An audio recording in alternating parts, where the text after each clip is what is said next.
métier a fait de moi quelqu'un de très observateur. Et depuis quelque temps, j'ai remarqué que toutes les gamines sont en surpoids.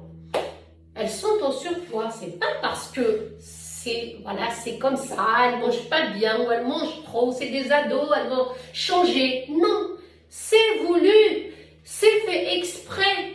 Elles mangent énormément, spécialement pour pouvoir grossir, pour avoir le plus gros popotin qui soit.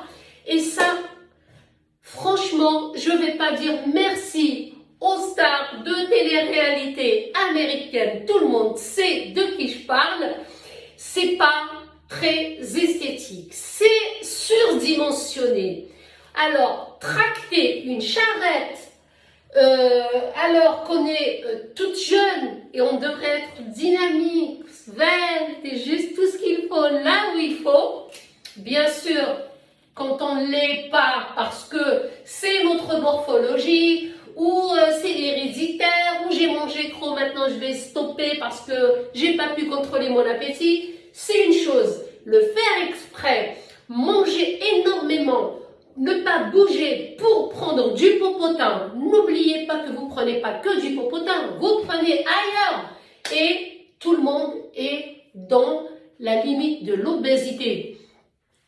Premièrement, c'est pas bon pour la santé. Deuxièmement, c'est pas joli.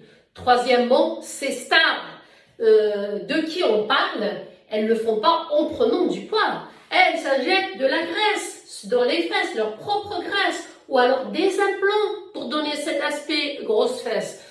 Bon, je ne suis pas du tout d'accord par rapport à ça, dans le sens où avoir des grosses fesses, on a l'impression qu'on a des fines jambes.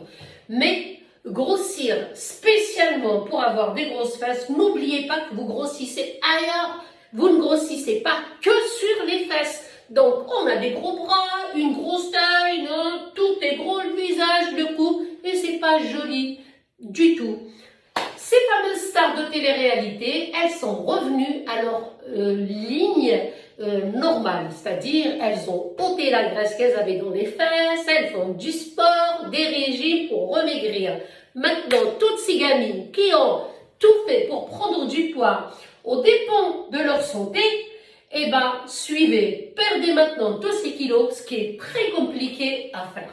Voilà mon coup de gueule par rapport à ces choses qui nous influencent, ces mots qui nous influencent et qui sont surtout éphémères. Et par contre, perdre son poids, ça c'est plus compliqué à faire.